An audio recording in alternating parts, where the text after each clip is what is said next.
Job de assistência de produção em publicidade para uma empresa de sanduíches internacional.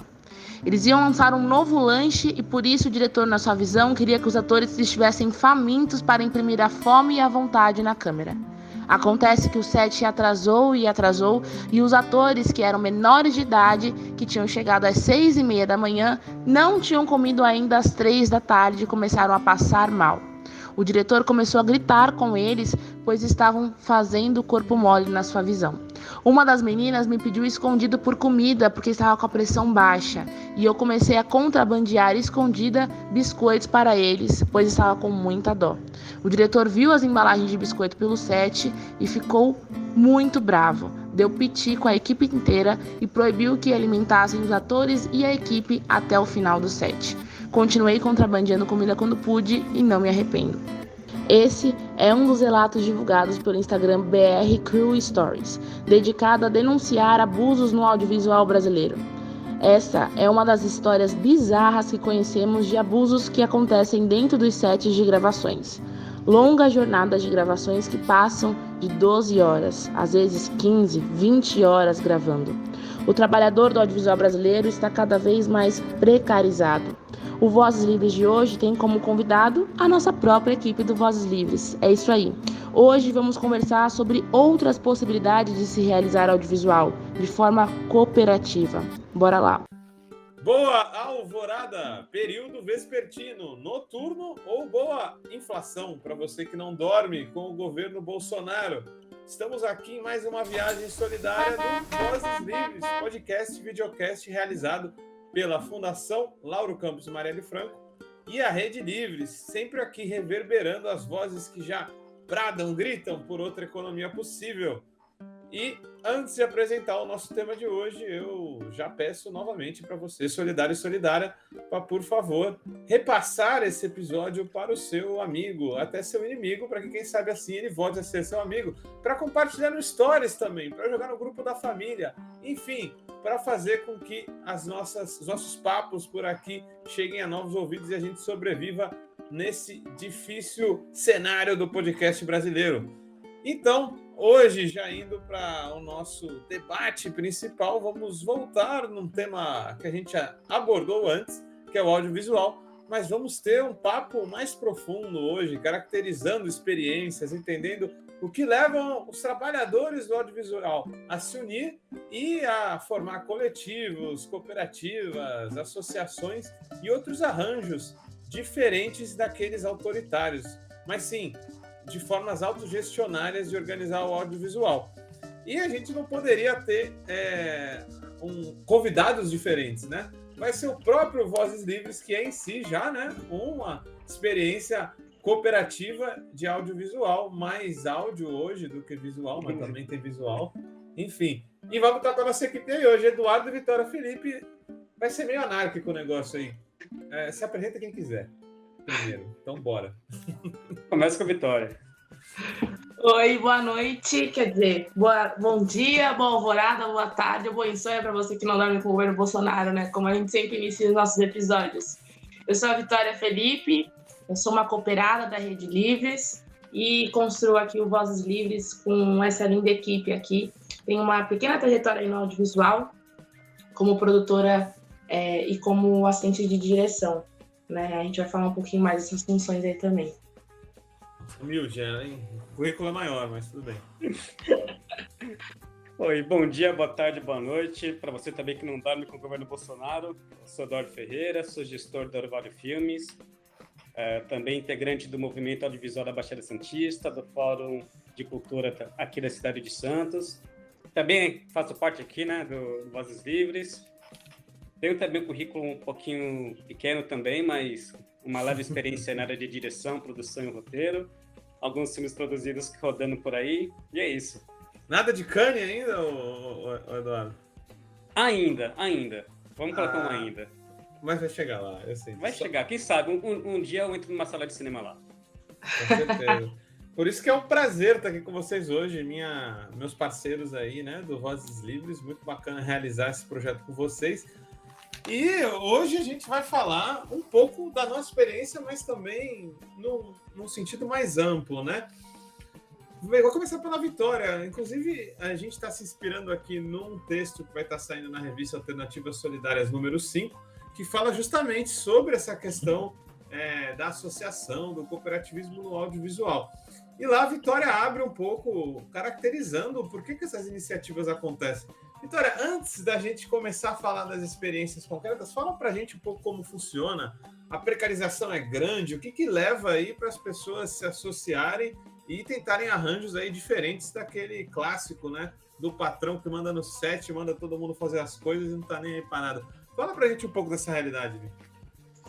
Bom, primeiro acho que é legal para quem não é próximo do audiovisual entender que o audiovisual é uma arte do coletivo, né? A gente precisa de muita gente, uma equipe vasta, assim, com muitas funções diferentes para realizar um produto audiovisual, né? A gente brinca que no audiovisual tem espaço para todo mundo, né? Tem espaço para o cara que fez direito, espaço para o cara que é especializado em transporte de equipamento, enfim. Então, o audiovisual, ele é um mercado, assim, muito grande e que envolve muita gente, né? Precisa de muita gente para fazer de forma coletiva. E eu acho que, por si só, já tem muitos pontos em comum com o cooperativismo, né? Equipe, né? De fazer coletivamente. Mas o que a gente vê hoje, cada vez mais, é a precarização do trabalhador do audiovisual, né? Então, a gente vê sets aí, a gente fala dias de gravação que duram mais de 12 horas, né?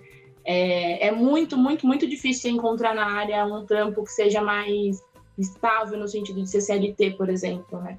Então, um longo debate aí sobre os direitos trabalhistas da galera do audiovisual. Óbvio, a gente tem sindicatos organizados por aí, mas o próprio modo de trabalhar, que o mercado funciona, já é mais difícil da gente controlar e fiscalizar, né? Os sets de gravação, os contratos, enfim. O que a gente vê hoje em dia é todo mundo trabalhando por meio, né? Até as pessoas que trabalham em empresas mesmo e têm um regime fixo de trabalho, às vezes acabam sendo contratadas via MEI, né? São pequenas empreendedoras ali, apesar de ter um vínculo com a empresa. E isso já deixa o trabalhador muito precarizado, né? Na questão de direitos, enfim, da instabilidade da área também, né? É uma angústia, principalmente para quem começa, né? E aí acho que isso também é uma coisa que a gente pouco fala, isso acaba dificultando que novos profissionais entrem na área, né? Porque cinema audiovisual, na verdade, é muito caro, né? A gente está falando de... hoje, com o celular, a gente tem uma coisa mais acessível, né? Mas a gente está falando de equipamentos que são caros, cursos são caros, então acaba sendo um curso, assim, dentro da faculdade, ou meio elitizado, né? E ainda, no início de carreira, normalmente, todo trabalhador está ali muito prejudicado, ganhando muito pouco, às vezes nem ganhando, né? Vem pela experiência, vem pelo currículo, enfim. Isso deve acontecer muito, né? Trabalhando altas jornadas ali para ganhar o almoço, sabe? Então, é muito difícil, assim, se dedicar e construir uma carreira, acaba dificultando até para quem está chegando agora. Du, fala um pouco disso, inclusive, você acha que esse é o motivo porque os coletivos se formam, principalmente? Você acha que é meramente formal essa ideia do microempreendedor individual? Na verdade, as pessoas estão sempre se arranjando em coletivos ou dá para sobreviver de forma independente como indivíduo aí nesse mercado? Como que rola aí os coletivos, a formação deles? Eu acho que, pegando ali um pouquinho da linha da Vitória, a gente tem um grande problema, né? Quando a gente fala do mercado audiovisual, seja cinema ou audiovisual em geral, televisão, séries, etc., a gente está falando de um mercado gigantesco, né? Que movimenta 25 bilhões de reais por ano. É muito dinheiro. A gente estaria pouco mais de 0,3% do PIB. Realmente é muita coisa. E é muito dinheiro para se fazer, por exemplo, um filme. Se a gente pega um filme de longa-metragem de baixíssimo, não é baixo, de baixíssimo orçamento, a gente está falando algo aproximado de 1 milhão, 1 milhão e 200. Né? Quando eu falo um filme de baixíssimo orçamento, temos o de baixo, de médio, de grande e por aí vai. Um de médio tá em que faixa, Edu? Hoje a gente deve estar falando de 6, 7, 8 milhões. Então, estamos falando de equipes dependendo do filme, que pode chegar a 100, 200 pessoas no set. É muita gente. Como a Vitória falou, diariamente trabalhando 12, 15. Depois a Vitória deve trazer alguns casos com 18, 20 horas de trabalho. Então é realmente um mercado muito precarizado. E quem quer trabalhar, ainda mais na situação que a gente vive hoje no Brasil, não tem muito o que fazer, se joga. vai lá. Você comentou agora há pouco, é muito comum o pessoal vir se oferecer para fazer um estágio de graça, para poder entrar no mercado que está começando. Eu digo pela experiência aqui do Orvalho, por exemplo. Muita gente manda e-mail, liga, chama no WhatsApp, olha, não, eu quero até fazer um estágio gratuito por uns 3, 4 meses com vocês. Olha, eu não me permito isso. Eu acho que é algo muito arriscado, uma porta que a gente abre muito arriscada, né? A pessoa está trabalhando, o trabalho tem que ser remunerado, ponto, né? Se eu estou ganhando dinheiro, quem está comigo tem que ganhar dinheiro também. Então é partindo dessa premissa de que o mercado, as grandes produtoras querem ganhar dinheiro, não importa em cima de quem, é o que tem acontecendo muito, que muitos grupos, muitos profissionais têm se organizado em coletivos, né? Hoje, no mercado, como a Vitória falou, o pessoal já é tudo PJ, já é tudo MEI. Né? A gente teve a pejotização do audiovisual, onde para você trabalhar redes e custos das grandes produtoras para ganharem mais, eles falam que é para viabilizar o filme, mas não é para poder ganharem mais. Sim. Todo mundo vira PJ, então não tem custos trabalhistas, não tem custo de INSS, não tem preocupação, faltou troca. Isso permite com que a empresa vá lá e, ok, é um pneu, furou, trocou.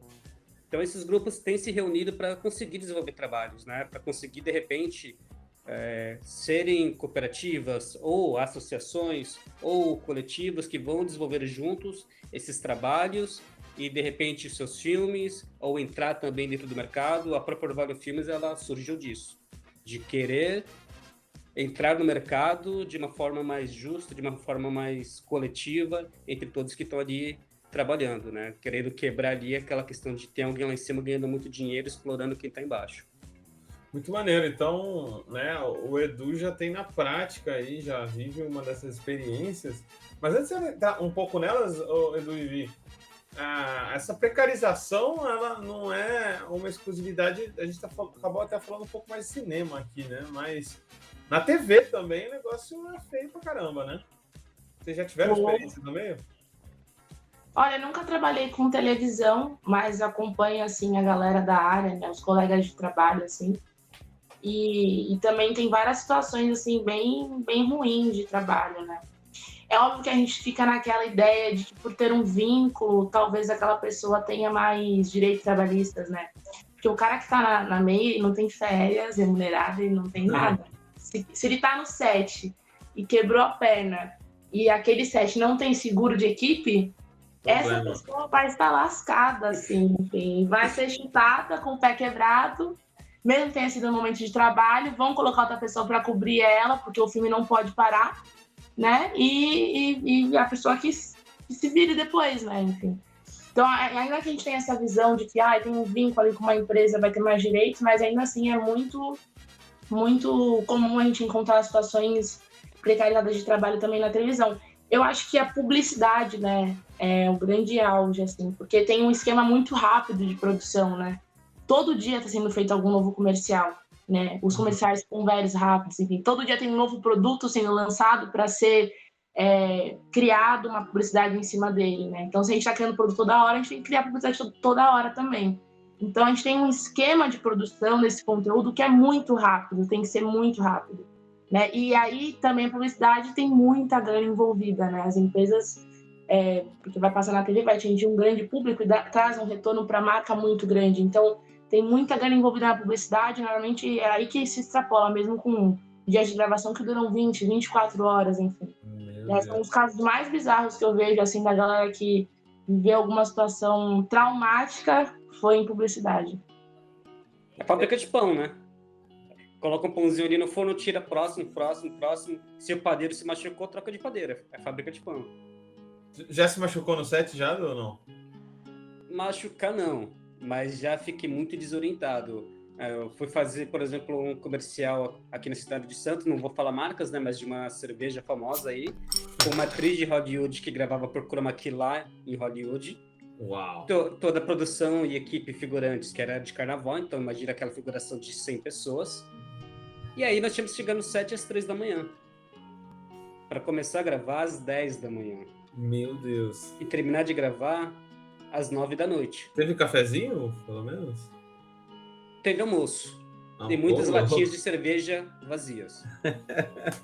Não teve café da manhã, não teve cafezinho, não teve café da tarde, não teve jantar. E no dia seguinte, de novo, no mesmo horário. 2 dias seguidos. Caramba. Então, foi uma situação muito complicada. Ali eu decidi, não quero mais seguir nessa área aqui, não. Não quero trabalhar com grandes comerciais e grandes produtoras, não. Desse jeito, é desumano. Mas muita gente não tem escolha, né? Se você tem um filho em casa, tem uma casa para sustentar, pô, tudo bem, tu mora sozinho, é pior ainda. Você precisa se sustentar. Você não tem escolha. Não é porque é da cultura que é bagunça, né? Exato. Acho que, quando a gente fala cultura, né, indo para a questão cultural, cabe então talvez nós agora começar a mudar essa questão cultural, começar a mudar essa cultura para que se renove para talvez 2 ou 3 gerações, que a gente sabe que também, se é cultural, não é algo que muda assim do dia para a noite, né? O Edu fala uma coisa importante, né? Porque a gente naturaliza esse esquema assim, de trabalho, né? A gente naturalizou de que trabalhar 12 por 12 é algo normal, né? E aí, quando alguém chega e fala assim, eu fiz um set de 12 horas. Nossa, que bom, porque o meu durou 16 horas, então está bem. Enfim, a gente tem que mudar isso. E aí é uma dificuldade grande também da gente conseguir organizar os trabalhadores da área, né? Porque a gente está falando de pessoas que desempenham funções totalmente diferentes umas das outras, de formações diferentes, enfim. Então, a gente organizar os trabalhadores do audiovisual, acho que é uma tarefa importante. A gente tem, cada função meio que tem seu sindicato, enfim. E aí a galera, isso dos coletivos é importante dizer, eu falo, né, eu faço cinema negro. As minhas companheiras, os meus companheiros de trajetória, a gente fala, a gente nem faz mercado. Porque o conteúdo que a gente está proposto a fazer, a gente está à margem do mercado. Então também tem isso, tem a questão da precarização do trabalhador, mas que motiva, né, a gente se ir para um esquema de autogestão, mas tem também a vontade de produzir outros conteúdos, né, e de ter mais autonomia no processo criativo. Rola um funil aí, né, meio que se já é tão precarizado, tão difícil assim estar atuando, a questão do conteúdo que você vai apresentar nas peças, nas suas ideias, fica muito restrito, né? Edu, isso tem um pouco a ver com a tua trajetória, né? Você, por exemplo, o Doc de Domingo, que foi, para quem não sabe aí, a nossa trajetória começa ali, a gente se conhece quando o Eduardo, com um dos projetos dele, vai ver um break dos apps lá, vai acompanhar e a gente acaba se conhecendo. Isso também tem a ver com a tua vontade, junto com o teu coletivo, de abordar outros conteúdos? E aí a gente se encontra, tem a ver também? Tem tudo a ver. Eu produzo, né? A Orvalho, ela se intitula hoje uma produtora de conteúdo audiovisual de impacto social. Claro, a gente atende mercado, a gente precisa atender, mas a gente sempre busca atender, mesmo que seja mercado, filmes ou empresas que tenham também vínculo com impacto social, ou projetos que tenham, né, uma questão de impacto social. Então, a trajetória, ela vem por aí, né? Vou pegar um caso um pouquinho mais antigo de um filme que eu ainda não produzi, para você ter ideia, são 4 anos ali tentando tirar ele do papel, se chama Porto Seguro, sobre jovens LGBTQIA mais expulsos de casa, que está fora do mercado, não é um filme de mercado, está marginalizado, que depois de 3 anos e meio ali, indo atrás de todo tipo de empresa, conseguindo acessar as grandes marcas, conseguindo a reunião com os grandes diretores de marketing, finalmente o filme, aprovado, nós vamos ali colocar o valor da isenção de ICMS através de PROAC, mas vamos colocar. E aí a gente tem esse corte quando, por exemplo, o presidente da República, em uma das suas lives, fala que não vamos dar dinheiro para filmes de gays, para filmes de bichas, para filmes de pretos. Então, ou de comunistas, né? Ou de comunistas. É uma necessidade que a gente tem de realmente, mesmo estudando a margem, de ter que produzir esses conteúdos, né? Não só na questão do trabalho, mas como você disse, o conteúdo também importa. Porque se a gente não arregaça as mangas de forma autogestionária produzir esses conteúdos, a gente sabe que eles não vão ser produzidos. Eles não são comerciais, não vendem, né? Não tem um ator global ali estampando a cara com um sorrisão para fazer 10 milhões de bilheteria. Então tem essa importância de colocar de forma mais diversa a equipe que produz, mas também o conteúdo que é produzido. A gente não pode esquecer que são os 2 caminhos, né? É quem está produzindo e o conteúdo que está sendo produzido. Não dá, por exemplo, aconteceu de me fazer um convite no começo do ano para produzir um filme sobre uma mulher preta. Olha, Edu, não, a história dela é fantástica, não sei o que. Eu falei, desculpa, mas por que eu, o homem pardo, vou dirigir um filme de uma mulher preta? Chama uma mulher preta, e tem tanta diretora foda aqui na cidade, na região, para você chamar para dirigir. Chama ela. Dei uns 10 nomes ali e o projeto está seguindo. É de poder saber que a gente precisa dessa pluralidade. Fora, mas também dentro, né? Quem está produzindo e também o que está na tela. Massa, é um processo que a gente está passando no mercado, acho, né, Du? Houve um momento em que as pessoas negras não podiam atuar, né? Então, personagens negros eram representados por atores brancos que faziam o famoso blackface, né? Pintavam a cara com carvão para poder interpretar esses papéis. E aí a gente vê, né, ao longo do tempo, pessoas negras nas telas. Ainda que pouco, ainda que reduzido a um certo tipo de estereótipo, né, de um personagem, empregado, motorista, enfim. Mas atrás das câmeras também precisa essa representatividade, porque a gente precisa de outras cabeças pensando outras histórias, outras narrativas, fazendo essa disputa, enfim. E outro modo de produzir também. E aí eu acho que isso se cruza muito com quando a gente fala de cooperativismo, né? Porque, óbvio, a gente precisa de uma equipe, é um coletivo para fazer um filme, mas ele pode ser super hierárquico, né? A visão do diretor ali de que manda, de que é autoritário, de que tem que cumprir todos os desejos da pessoa que está ali na direção, enfim. E o que a gente propõe dentro dos princípios da economia solidária e tudo mais é que seja um processo coletivo, igualitário, enfim, que seja, né, muito mais saudável entre a equipe. Por exemplo, eu acho que a pessoa que está ali cumprindo a função de segurança num set, ela tem que saber sobre o que é o filme. Quando você chega num set de uma grande empresa, a pessoa está ali só cumprindo a função de segurança, ela nem sabe sobre o que é o filme, nem contam para ela, enfim. Então, ela não está a parte do processo, né? Ela está à margem total. E quando você visita os grandes sets, você percebe que as pessoas negras estão na função do maquinário, tem que pegar muitos equipamentos pesados na segurança, né? Infelizmente. A alienação também rola para além do que a gente imagina, né? Não está só no que os trabalhadores não participam ali dos recursos, né? Mas também da própria participação. O que não acontece no Vozes Livres, já que agora a gente vai para o nosso segundo bloco e teremos aí a nossa voz negra na consciência, Vitória, falando aí de notícias livres ou não tão livres. Assim a gente já volta para falar das experiências dentro do audiovisual. Até já, pessoal! Brasil cortou 93% da verba para pesquisa em mudanças climáticas. Assim constatou os dados divulgados essa semana pela BBC News Brasil. O governo Bolsonaro realizou um corte de 93% nos investimentos para estudos e projetos de mitigação e adaptação às mudanças climáticas nos 3 primeiros anos da sua gestão, quando comparado com os 3 anos anteriores. Esses dados foram levantados pela BBC News Brasil por meio do Sistema Integrado de Orçamento do Governo Federal. Entre janeiro de 2016 e dezembro de 2018, os investimentos para essa área foram de 31,1 milhões. Já na gestão Bolsonaro, os investimentos foram de apenas 2,1 milhões. Isso só comprova que o negacionismo ambiental do governo Bolsonaro é um projeto.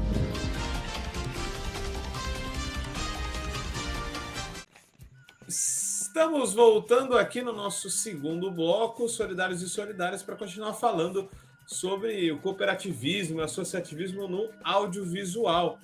E agora eu queria voltar aqui falando um pouco das experiências que a gente já teve, né? O próprio Vozes Livres é uma experiência concreta, mas vamos começar primeiro de fora, né?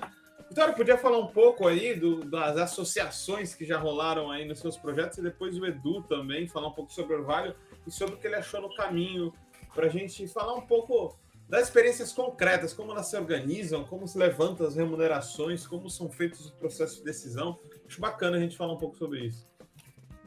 Olha, eu tenho poucas experiências, assim, porque eu estou na área há pouco tempo, né? Eu sou uma jovem ainda no mercado audiovisual, mas a grande parte das minhas experiências foram trabalhando com equipes majoritariamente negras, enfim, com projetos que tinham impacto social, com histórias que têm que são políticas, né? Que foram decisões políticas e que não foram no sentido de ser arte mesmo, não só para se tornar um produto comercial, entende? Então, eu falo de um lugar, assim, que eu estou à margem desse grande mercado, mas é um lugar muito confortável de eu saber que eu estou em sets que são mais saudáveis. Então, eu não consigo nem imaginar muito, assim, num set grande com 16 horas, né, de duração, assim. E aí o que eu percebo é que tá todo mundo se ajudando, assim, né? Todo mundo tá se organizando. Às vezes a pessoa ela até tá ali inserida no mercado, ali com vínculo em alguma empresa, mas ela tem, paralelo a isso, um coletivo com os amigos para produzir o que tem vontade, enfim, para provar em edital e tudo mais. E aí é uma questão que a gente entra muito de que o audiovisual tem enfrentado uma grande crise, né? Depois do corte dos editais, enfim.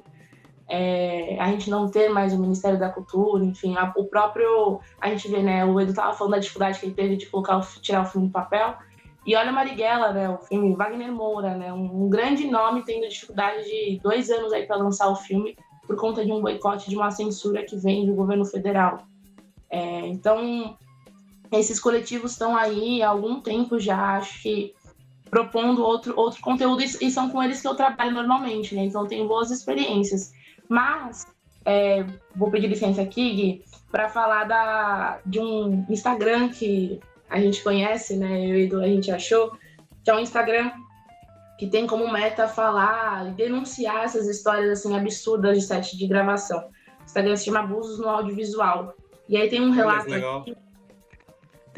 aqui que não é meu, né? É anônimo as postagens, né, que eles fazem. E eu vou ler aqui pra gente. E acho que as pessoas agora perceberam que eu sou a voz da consciência, deve estar todo mundo com...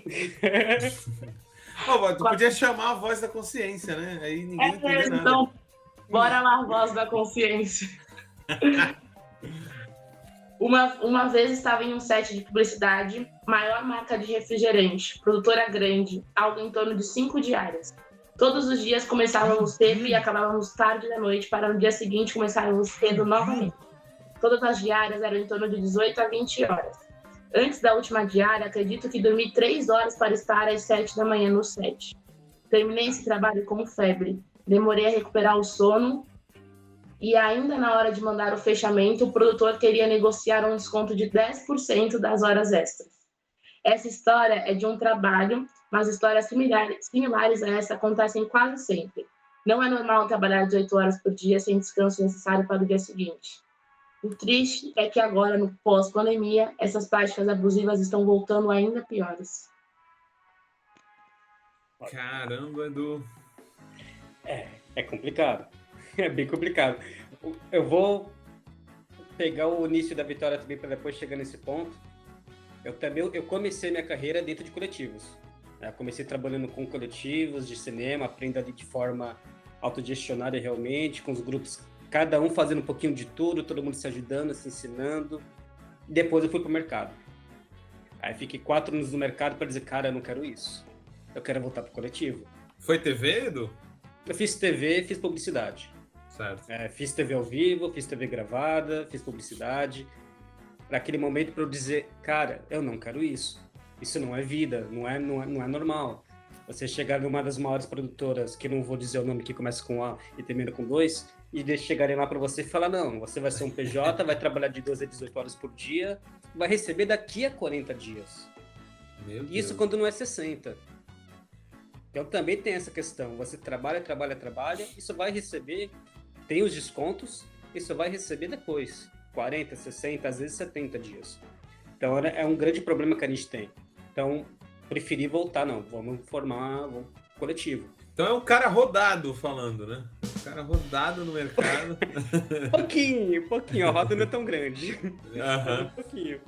Mas aí vem essa experiência de querer fazer aqui, no Vale, por exemplo, o que eu vi e o que eu não quero, o que eu não gostei no mercado. A gente tem aqui como meta, nossas diárias, elas não passarem de 7 horas. Pode acontecer, vez ou outra, aconteceu, né? Uma grande feira, um grande congresso, a gente vai ficar lá 10 horas, mas isso é uma exceção.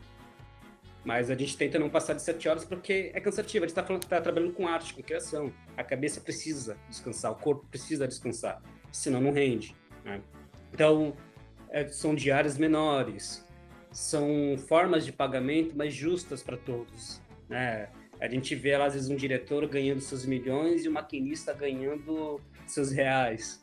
A gente vê um assistente de produção ganhando R$100 o dia e um produtor executivo, um diretor de fotografia ganhando 3 mil o dia. Então, a gente traz essa ideia de realmente ser algo justo para todos, né? Claro, dentro das suas questões, das suas capacidades, do quanto você vai se envolver tecnicamente, artisticamente, e quantas horas você vai contribuir, mas é tudo calculado de forma equalitária, né? Não é igual, mas a gente trabalha na questão da equidade, para que seja justo para todos, né? Então, e também de trazer, já que a gente falou um pouquinho antes, né? Lá fora a gente vê que os sets, eles são, na grande maioria, masculinos e brancos. É tentar trazer uma diversidade maior, né? Tanto na questão de cor, de raça, de gênero. Então, é trazer essas pessoas que estão marginalizadas pelo sistema mesmo, né? Para que a gente consiga trabalhar. Claro, a gente é um pontinho, somos minúsculos, né? Mas é tentar fazer essas associações e multiplicar para quem sabe em outros espaços isso aconteça também. Legal, a resistência é resistência, né? Acho que é bacana a gente estar falando nisso, porque o movimento de audiovisual em geral, posso estar falando besteira aqui, mas como outros polos aí da resistência dos trabalhadores, ele costuma ser muito reivindicativo, né? Então, nas lógicas de governo, né? Entra governo, sai governo, nos piores ele sofre muito. Então, é bacana propagar essas experiências que já existem para dizer que também tem uma forma de resistir, até para produzir conteúdo diferenciado, né? Não ficar sempre dependendo dos recursos que são, claro, importantes, né? E que diminuíram muito nesse atual governo. Edu, você acabou citando aí no texto pelo menos duas, né, experiências, o Tumulto REC e o Noise Coletivo. O que você achou de diferente aí? Explica um pouco dessas experiências para a galera. Começando com a Noise, é um coletivo muito bacana de pessoas que se encontraram lá atrás há anos, né? São há mais de 5 anos, se encontraram em um curso de cinema, em uma oficina de cinema, e decidiram, vamos trabalhar juntos. Então, cada um tem o seu trabalho principal, tem funcionário público, tem pessoas que trabalham no comércio, muitos são também do segmento audiovisual, estão no cinema ou em TV, ou na publicidade, mas se unem, e aí não é pontualmente, né? Eles estão sempre com um projeto atrás do outro, né? Por exemplo, nesse momento estão nos últimos dias de gravação de um filme e estão finalizando o outro, e já tem um próximo para iniciar no que vem. E a forma que eles fazem, né, esse coletivo fluir é que é mais bacana, ela é realmente totalmente horizontal. Tudo é debatido, tudo é conversado. A direção, que é o ponto principal de um filme, é sempre trocada, então não temos o Eduardo aqui, o diretor. Eles rotacionam a direção. Exato, e mesmo tendo um diretor, foi até uma das falas da Vitória, todo coletivo participa das decisões. Não é o diretor mandando e vai de cima para baixo. É horizontal, é tudo debatido, né? Então, eu acho que é um ponto bem interessante, né, que o Fabiano, que faz parte do Nós, traz pra gente, de conversar e tudo sentado à mesa, vamos juntos tomar essa decisão. E aí eles têm uma outra experiência que eu acho sensacional, começou com o Andrei Haag, que é um menino talentosíssimo, que é a Tumulto REC, e a visão que ele teve de estar no mercado, ser marginalizado dentro do mercado, ser expulso do mercado, e falar, não, cara, exatamente nas palavras dele, falaram para mim que você eu sou um tumulto, então não quero você aqui. E aí, então tumulto, então vamos fazer tumulto. Já virou inspiração, já. Virou inspiração. E trabalha focado realmente ali na questão da economia local, de forma horizontal, de querer fazer, ele nem sabe, mas querer também trabalhar de forma que ele traga todos os empreendimentos ao redor dele para junto dele, né? Era a questão da economia solidária, onde ele, como uma peça do audiovisual, trabalha com o cara da padaria, com a moça da loja de vestido, com o rapaz que faz videoclipe. Uma rede. Exatamente, e constrói essa rede ali dentro do território dele e vai junto ali aprendendo, desenvolvendo. Então, acho que essa experiência super bacana de resistência também. Dentro da fala dele, ele diz, cara, não quero nossos corpos. Então, preciso criar um espaço para que esses corpos possam viver, possam sobreviver e possam crescer. Eu acho isso muito bacana. Muito, muito maneiro. Quem puder, dê uma olhada aí. Tem página do Instagram, do Facebook, para vocês conhecerem melhor. Vitória, eu acho que você deve, não sei, eu te pergunto, você tem a mesma avaliação que eu. Tem mais gente fazendo economia solidária do que a gente imagina, né? E gente que nem sabe o que está fazendo, né? Com certeza, é isso. Esses coletivos estão aí, né? E dentro da cultura, né? nesse nome, nesse título de coletivos, mas que tem um modo de funcionamento e proposta, né, na criação que se cruza muito com a economia solidária, né? E aí, quando eu encontrei a economia solidária, eu também não sabia que ele já estava ali muito próxima, né, executando alguns dos princípios. Óbvio, é muito interessante a gente ver o coletivo Catarse, por exemplo, que está oficialmente enquanto uma cooperativa, enfim, estão alinhados ao debate da economia solidária, militam dentro do movimento da economia solidária. Mas é raro esses exemplos, assim, que a gente tem mais são coletivos que estão ali propondo criar redes, como o Edu falou, produzir outros conteúdos, trabalhar de acordo com a autogestão, de forma autogestionária, mas que não tem a noção de que isso é um exercício da Ecosol, sabe? Sim, fala. Posso fazer um dedo? Vou dar uma experiência. Até encontrar o Guilherme na gravação do ZapTese, eu não sabia também.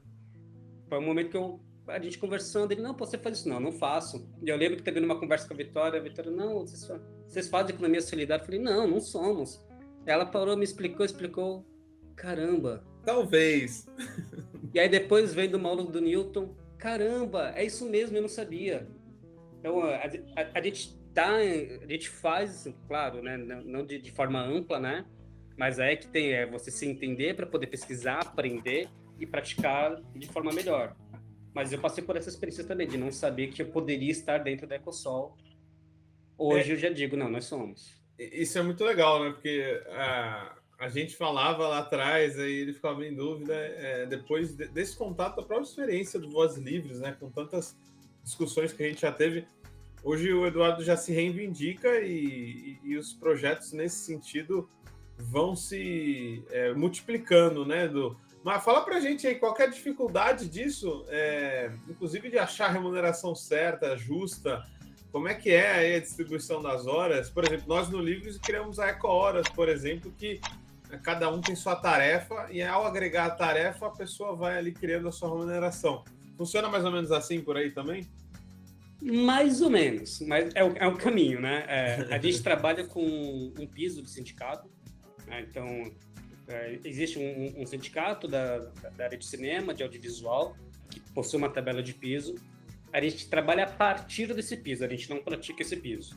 Até porque se a gente for praticar esse piso, dentro do nosso tamanho, todos os projetos são inviáveis, né? A gente não está falando aqui de um projeto de 1 milhão, de 10 milhões. Sim. Nem de uma publicidade de 100 mil. A gente ainda não chegou, no máximo 40, 50, brincadeira. Mas, a partir dessa tabela, das diferenças de carga horária que a gente sabe que cada profissional tem, de importância, e quando eu digo importância, não é por ego, né? Mas de intensidade de energia e criatividade de trabalho que essa pessoa vai precisar colocar. Então, a gente criou uma própria tabela nossa de que um set de aproximadamente 7 horas custa X. Então, essas funções daqui vão custar esse mesmo valor. Essa outra função, que é, digamos que essa função B, e a função B tem umas 3 ou 4 ali, que vão trabalhar para além do set. Né? Por exemplo, um diretor, ele trabalha no set, mas ele vai trabalhar vários dias antes desse set começar, na criação desse filme, e vários dias depois da finalização desse filme também. Então, a diária dele, que a gente não trabalha por eco-horas, mas por diárias, né? A diária dele vai ser maior. Já vai estar englobada dentro da diária dessa diária, né, desse trabalho, o que ele faria antes, o que ele faria depois, para que seja um pouco mais justo, né?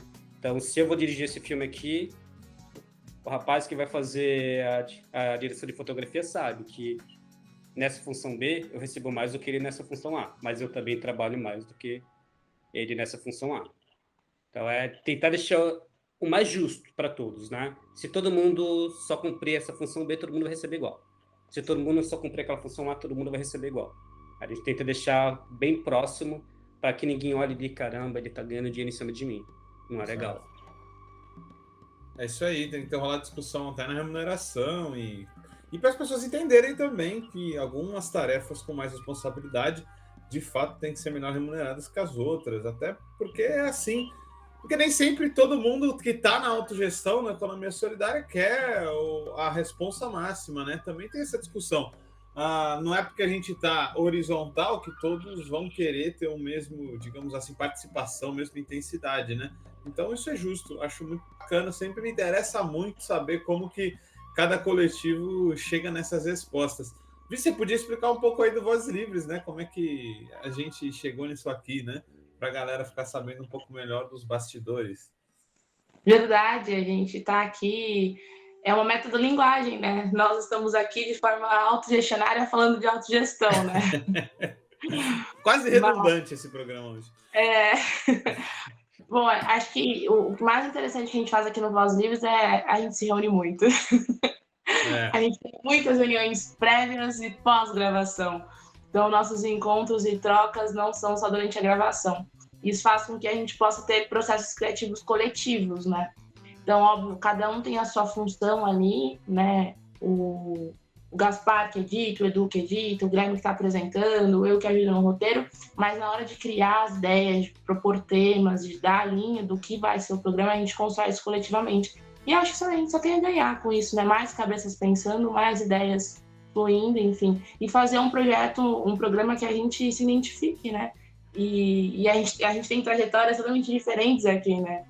Mas todo mundo tá afim de fazer o projeto e se identificando com o conteúdo que a gente está produzindo, né? E aí eu acho que isso é interessante, a gente entender que isso é possível.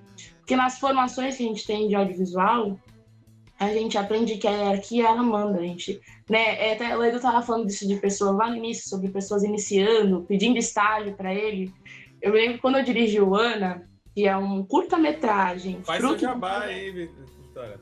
O Ana é um curta-metragem fruto de um processo, assim, de um projeto social. Premiadíssimo. Premiadíssimo. Tem uma pequena trajetória aí nos festivais, assim. E aí ele vem do Quero, que é um instituto que oferece curso de audiovisual gratuito para os jovens aqui da região da Baixada Santista, enfim. Mas é um filme que foi feito por jovens, de um projeto social, enfim. E eu estava na função de direção. E meu nome foi muito veiculado, né, nos festivais e tudo mais.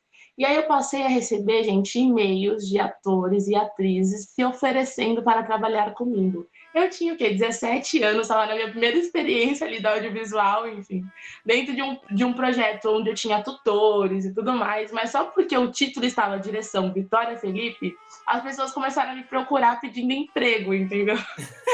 Então, para a gente ver esse glamour que as pessoas constroem no audiovisual e nas funções, principalmente na de direção, assim, que é aquela ideia de que a gente é meio que ensinado de que tudo que o diretor fizer, falar, a gente tem que obedecer, a gente tem que cumprir, enfim, tudo pelo bem da imagem, pela qualidade do ângulo do take, enfim.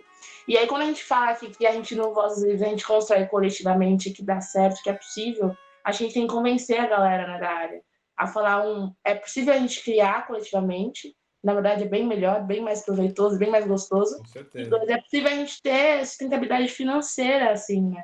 Então o cartaz vir aqui também, para mim foi um ponto de virada, assim, quando eu falei, nossa, é possível a gente se manter dessa forma. A gente tem que lutar por políticas públicas, é claro, mas construir um outro caminho, uma outra via, onde a gente possa trabalhar sem ter patrão, né? Trabalhar com o que a gente gosta e com qualidade, enfim. Isso aí, maneiro. E eu acho que até essa noção de poder muda dentro do set e até aqui, né? Só manda quem obedece, né? Isso vem, acho que até da questão indígena, né? Então tem até essa parada de descolonizar o poder dentro desses lugares, que é, por exemplo, quando a gente fala do chefe indígena ou do diretor aí do coletivo autogestionário, é a pessoa que tem mais responsabilidade, aquela que está mais preocupada com as demandas, que tenta de fato captá-las ali da base dos trabalhadores para saber quais são as necessidades que tem aquele coletivo. Então, acho que é bacana que até construir outro tipo de poder, que seja esse que obedece, né? Porque diretor mandão é difícil, né? Imagino, vocês podem falar melhor do que eu, com certeza. Eu tenho quando alguém fala para mim o que é direção, né? Quando eu dou alguma oficina, alguma aula e vamos falar de direção. Eu costumo brincar que é como se você está no carro, você está na estrada. Você está num carro, você precisa ir para algum lugar. O diretor é aquele que direciona. Ele está ali no volante, tem a estrada A, a estrada B, eu vou pegar a estrada A ou a estrada B. Mas não sou eu que decido. Se a gente está todo mundo junto e tem mais 4 pessoas no carro, 3 atrás e uma do lado, eu preciso perguntar para todo mundo, para onde estamos indo? Então, o diretor é aquele que direciona baseado no que esse coletivo está criando em conjunto. Até porque se torna mais leve também a vida do diretor. A gente pegar aqueles diretores da Hollywood dos anos, não sei, dos anos 80, anos 70, talvez até ali pelo começo dos anos 90, que era a grande estrela, era um filme de diretor, que ainda é utilizado esse termo, né? Filme de diretor. Isso mudou, né? O cara era psicão, doidão, ali no set xingava, jogava sapato e batia, gritava, porque a pressão é gigantesca em cima dele. Agora, quando a gente tem um coletivo onde nós temos o diretor, que é o gestor desse projeto, uma equipe de direção, a gente não pode esquecer que não é o diretor, nós temos um diretor de fotografia, um diretor de arte, o editor, que também é um diretor, o diretor de produção, toda uma equipe de diretores que trabalham em conjunto com você. Se a equipe é grandona, ele também tem outro cara, cada um tem a sua equipe. Um coletivo é formado por diretores. Então, quem esteja ali na câmera, na imagem, na edição, na produção, na arte, são outros diretores também. Então, isso esvazia a pressão que tem dentro daquela figura principal. Dilui, né? E te permite criar de forma mais suave também. Isso que você fala, Edu, acho que é primordial para a gente chegar num ambiente de trabalho proveitoso e para ter também um processo criativo mais qualificado mesmo, né? Porque é aquilo, quando o diretor propõe um caminho que faz sentido para a equipe, todo mundo vai trabalhar melhor, né? E aí sim o filme é de todos, né? Agora, se você está propondo com base na voz da sua cabeça, voz daqui só da consciência, né, no caso, só no programa. Mas aqui a gente constrói até os nomes dos episódios, a gente não tem que falar, esse daqui foi ideia do Guilherme, esse do Edu, esse da Vitória, a gente sempre tá junto, pensando junto, um dá uma ideia e aí que lembra outra ideia pro outro, sempre coletivamente, como a gente fala, um toró de ideias a gente faz, né? Toró de ideias é muito bom, cara. Chega de brainstorm. É isso aí. Galera, a gente já tá em tempos avançados por aqui. Queria, para a gente fechar, um último tema aqui. Como vocês acham que vai ficar aí esse cenário com a invasão dos streamings, dos grandes empresas que estão monopolizando, né, esse mercado? A gente vê isso em todas as áreas, né? O capitalismo se reorganiza assim, né? Eu recentemente voltei a jogar videogame e me impressionei que, por exemplo, a Microsoft virou um streaming também de jogos. Então esse modelo está colocado para todo lado. E aí, como é que fica? Se antes a gente estava reclamando, por exemplo, do governo Bolsonaro, que agora impõe com seu autoritarismo o que deve ser ou não produzido, não corre o risco também da gente ter um afunilamento cada vez maior do que essas empresas vão estar oferecendo? O conteúdo vai estar mais restrito ou não? Abrem-se também janelas aí de coisas novas. Como que vocês veem esse novo período aí do audiovisual? Pergunta difícil, eu sei, mas vamos lá. Olha, eu acho que a gente está pensando ainda sobre isso, né? Estamos no meio do... O carro está em movimento, então é difícil fazer grandes análises sobre. Mas eu acho que a primeira coisa que me chama muita atenção é a gente pensar em políticas públicas para a vinda desses streamings aqui no nosso país, né? Acho que falta regulamentação, enfim. E aí a vinda é um absurdo, né? Eles virem para cá, lucrarem aqui e não estarem contratando coletivos daqui e profissionais daqui. A Disney, por exemplo, vem e fala, olha, quem vai produzir todo o meu conteúdo vai ser o estúdio da Globo, né? Como se a gente não tivesse outros coletivos capacitados a fazerem conteúdo de qualidade, né? Então, esse é um processo que me preocupa muito. Acho que a gente tem que, né, exigir aí regulamentação desses processos. Agora, do ponto de vista criativo, com certeza a gente está aí, tem um novo algoritmo, né? Está aí vendo o que dá certo, o que não dá. Acho que a gente tem um esvaziamento dos cinemas também, que eu tenho uma grande tendência a defender os cinemas, porque eu acho que é uma experiência a gente ir lá no cinema, sair de casa, ouvir com aquela qualidade de som, assistir com aquela qualidade de imagem, enfim. E hoje em dia a gente consome conteúdo pelo celular, então até na hora de fabricar os conteúdos, de pensar o tamanho das telas, isso já muda também. A gente está pensando quadros que não sejam tão complexos, que não tenham tanto volume, porque a gente vai ver numa tela muito menor. Então, com certeza, o nosso modo de consumir o conteúdo vai ditar no processo criativo dele, né? Agora, pode ser que tenham coisas proveitosas disso, mas certamente também vai limitar a variedade de conteúdo, né? O que é bem negativo. Com certeza. Fala aí, Edu. Não, por favor. Não. Deixo aberto para você, depois eu faço comentários aí. Eu concordo, me permitindo levemente discordar. Concordo com tudo, Vitória. Mas eu acho que também eu sou daquele que gosta de ver o copo um pouco cheio, né? Eu acho que é uma grande oportunidade. É uma grande oportunidade da gente mostrar que existe espaço para um conteúdo diversificado. E as grandes plataformas têm percebido isso, mesmo que de forma tímida, porque o algoritmo ele não mostra, elas têm percebido isso. A gente tem, não posso citar nomes, mas uma grande plataforma de streaming que está vindo se sediar em Santos. E a ideia dela, ao vir para Santos, é exatamente essa: conseguir produzir um conteúdo mais diversificado, conseguir trazer outros olhares, conseguir assumir a identidade, por exemplo, que há, a pluralidade que há no Brasil.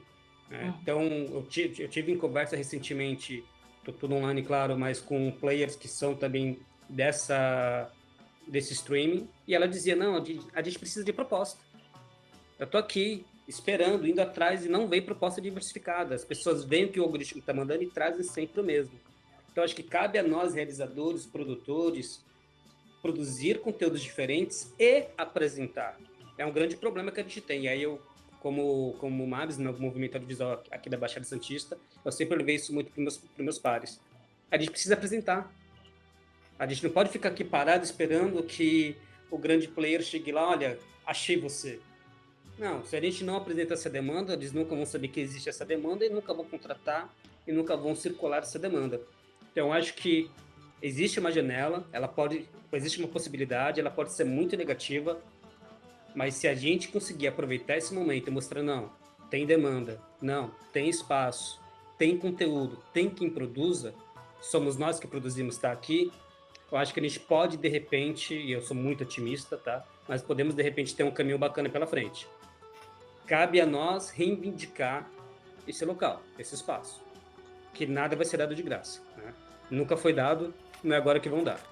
A gente tem alguns exemplos bons nessa linha do que o Edu tá falando, né? Por exemplo, minha mãe consome conteúdo audiovisual feito na Coreia, ela adora. E no mundo que não existisse streaming, provavelmente ela não consumiria esse conteúdo, ela conheceu através do streaming, enfim. Então a gente tem Round 6, por exemplo, é um exemplo disso, né? O mundo parou, o mundo, né, entre aspas, né? Enfim, muita gente de vários lugares diferentes parou para assistir um conteúdo que foge da lógica de que é blockbuster lá dos Estados Unidos, enfim. Mas tem então, um ponto a gente tem um exemplo. Como? Mas tem um ponto aí, né? Eu acho que existem janelas sempre e, de fato, a gente está consumindo outros mercados, mas existem projetos por trás disso, né? A Coreia do Sul tinha um projeto de nação ancorado ali no seu audiovisual, coisa que o Brasil não tem, né? Então, está muito na mão do movimento, o que é insuficiente, né? O Estado brasileiro precisaria estar se inserindo nesse novo contexto, aí eu não tenho dúvida que a gente conseguiria acessar e conquistar vários outros mercados desde que houvesse esse projeto, né? A gente tem muita coisa, a gente tem um potencial artístico muito grande. Já estava vendo, o Ziraldo está em vários países, por exemplo, né? A Turma da Mônica já foi sucesso na Coreia, inclusive, mas isso parece que é muito mais um acidente. Claro, não estou tirando, não estou diminuindo a capacidade de ninguém, mas é quase alguém que viu, gostou, trouxe, do que um projeto de país, né? Acho que ainda falta para a gente esse projeto de país audiovisual para não dominar outros países, mas se mostrar a nossa cultura de uma forma ampla, solidária e democrática, do jeito que o Brasil tem que voltar a ser, né?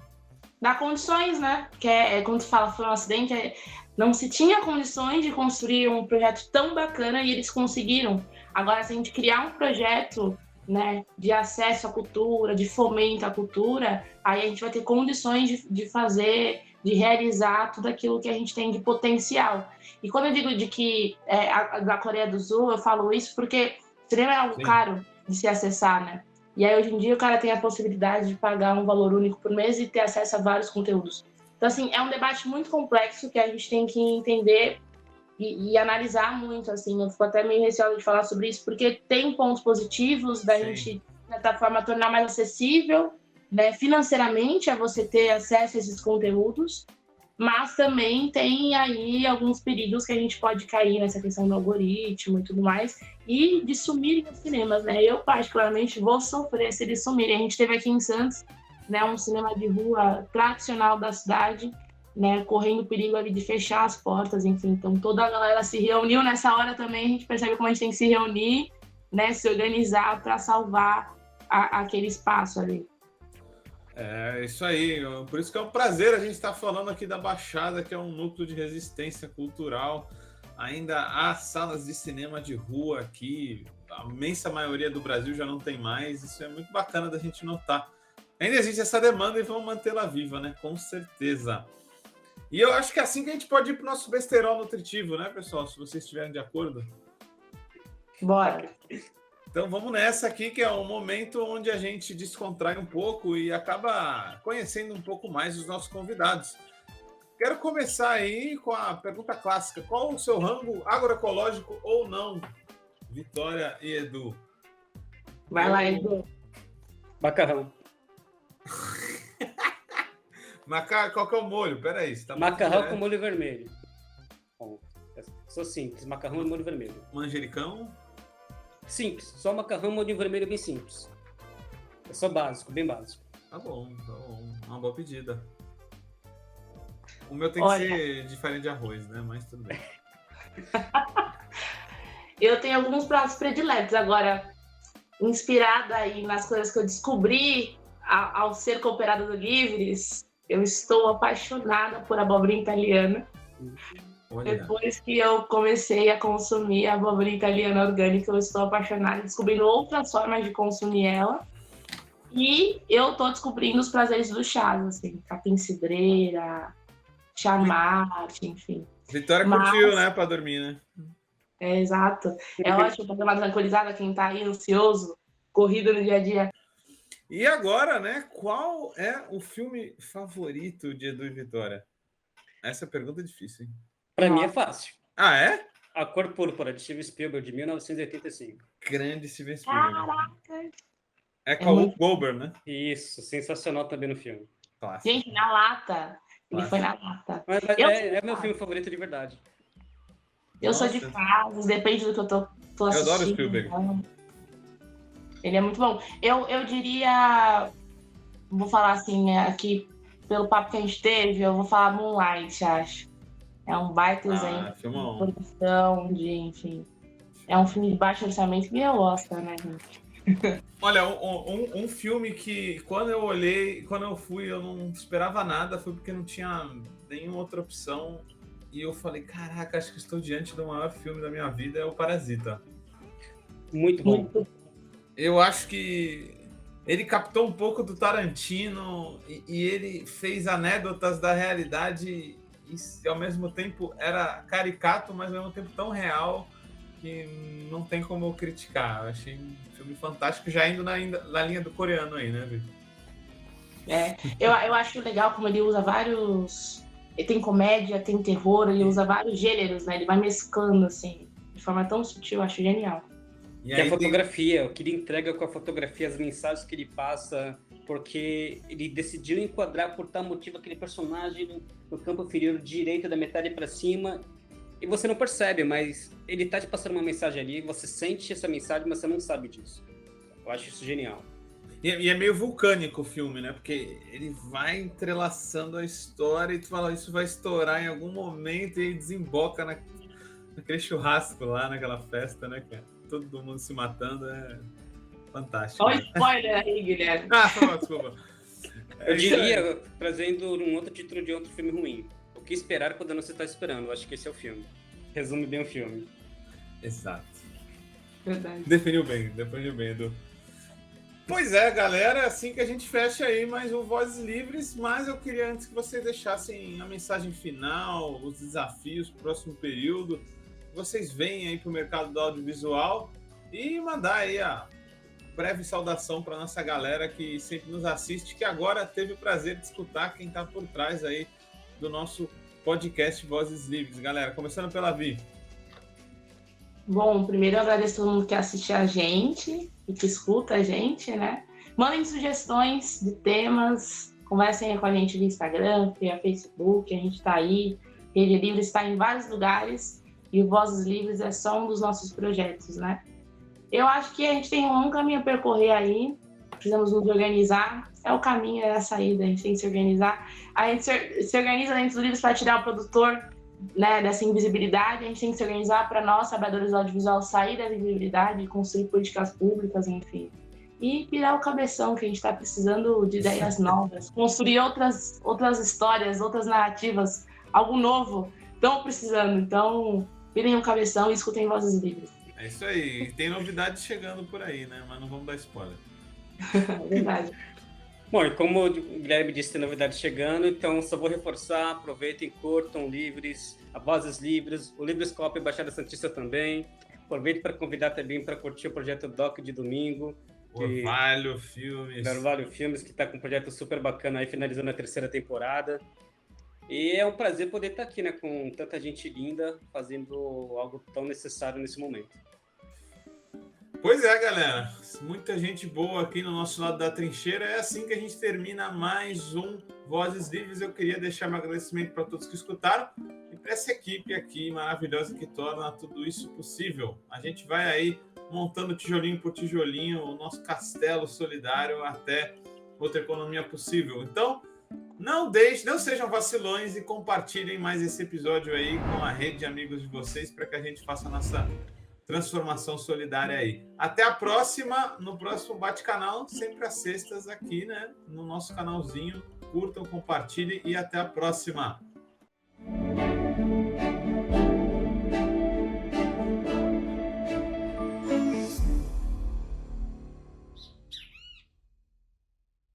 Este programa é uma realização da Rede Livres em parceria com a Fundação Lauro Campos e Marielle Franco, produzido de forma cooperativa pela equipe. Produção executiva, Arlen Medeiros. Edição, Gaspar Lourenço. Técnico de videoconferência, Guilherme Bonfim. Apresentação e pesquisa, Guilherme Prado. Produção e roteiro, Vitória Felipe. Comunicação e redes, Daniel Kepper, Juliana Bortolai e Vinícius Eckler.